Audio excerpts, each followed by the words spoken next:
इन दिनों एनसीआर की हवा प्रदूषण की भेंट अब चढ़ गई है। सप्ताह भर में एक्यूआई में करीब 80 अंकों के सुधार के बावजूद हालात भयावह हैं। मेरठ वासी रोजाना 5 गुना जहरीली हवा में सांस ले रहे हैं, जिससे हार्ट अटैक, लंग्स और गले की घातक बीमारियां हो सकती हैं।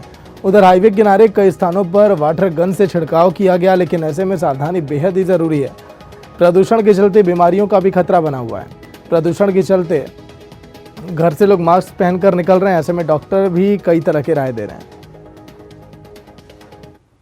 जहरीली होती हवा को लेकर आज हम पहुंचे यहाँ पर मेरठ में सांस रोग विशेषज्ञ डॉक्टर वीरोत्तम तोमर के पास। उनसे हम जानेंगे जिस तरह से हवा में अब यहाँ पर जहर घुलता नजर आ रहा है और स्मोक की समस्या आम जनता को अब फेफड़ों तक पहुँचने लगी है, उससे बचाव के लिए क्या क्या सावधानी यहाँ बरतनी चाहिए, क्योंकि जिस तरह से अब सर्दी लगातार बढ़ती जा रही है तो उसमें सांस के रोगियों को कुछ ना कुछ समस्याएं होती नजर आती हैं। तो बात कर लेते हैं डॉक्टर साहब से कि क्या उनका कहना है, किस तरह से यहाँ पर बचाव होगा और किस तरह से जो सांस रोगी हैं वो अपना सर्दी से किस तरह से बचाव और करें। सर बहुत बहुत स्वागत है हिंदी खबर न्यूज़ चैनल पर आपका। सर मैं जानना चाहूँगा, जिस तरीके से हवा में लगातार जहर घुलता नजर आ रहा है, स्मोक की समस्या आम हो चुकी है, तो उससे बचाव के लिए सर क्या करना चाहिए?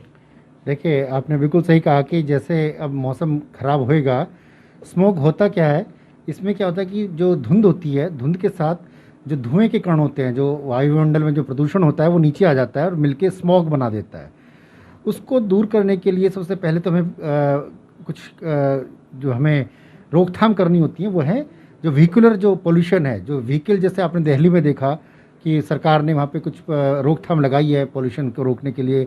जो हमारी गाड़ियाँ हैं उनको ऑल्टरनेट डे चलाना या अलग नंबरों से चलाना। साथ में जो बचाव का सबसे प्रमुख तरीका है कि ये लोग जो सांस के रोगी हैं वे अर्ली मॉर्निंग और शाम को जब स्मोक ज़्यादा होता है तो वो घूमने के लिए, वॉक के लिए ना निकले। जब सूरज निकल आए उस टाइम थोड़ा सा मौसम ठीक होता है तो उस टाइम भी वॉक कर सकते हैं। अदरवाइज़ घर पर रहकर ही योगा, प्राणायाम, एक्सरसाइज जो भी कर रहे हैं वो करनी है। सर हम अगर फौरी राहत की बात करें तो अगर इस तरीके के कोई सिम्टम्स किसी को दिखाई देते तो एकदम से कैसे बचाव उसका हो? देखिए, अगर सांस के लक्षण हैं, अगर उसको कभी सांस की दिक्कत है या पहले कभी नहीं रही तो ये एक्यूट ब्रोंकाइटिस बोलते हैं कई बार, तो सिंपल दवाइयाँ जो चिकित्सक देते हैं उनको गर्म पेय पदार्थ जैसे मैंने बताए, स्टीम लेने से, भाप लेने से बार बार, और इन तमाम तरीक़ों से हम इनसे निजात पा सकते हैं। लेकिन अगर ये दिक्कत बढ़ती है तो हमें चिकित्सक से संपर्क करना चाहिए और वो कुछ जांचें कर सकते हैं, कुछ दवाइयाँ दे सकते हैं टेम्परेरी तौर पर भी। और किसी को अगर COPD है तो उनको इन्हेलर्स आज की तारीख में दिए जाते हैं जो सीधे लंग्स में जाते हैं, उनका साइड इफ़ेक्ट नहीं होते हैं, खून में नहीं जाते, पेट में नहीं जाते। तो इस तरह के इन्हेलर्स आजकल उपलब्ध हैं जिनसे कि वो व्यक्ति बिना किसी साइड इफ़ेक्ट के दवाइयों के आराम से ज़िंदगी नॉर्मल व्यतीत कर सकते हैं। देखिए, जिस तरह से डॉक्टर साहब ने हमें यहाँ पर बताया कि बचाव बहुत ज़रूरी है, मास्क भी लगाना ज़रूरी है, स्टीम लेते रहें। अगर फौरी तौर पर अगर किसी को कोई परेशानी है तो फौरी तौर पर अपने डॉक्टर से जांच करा लें।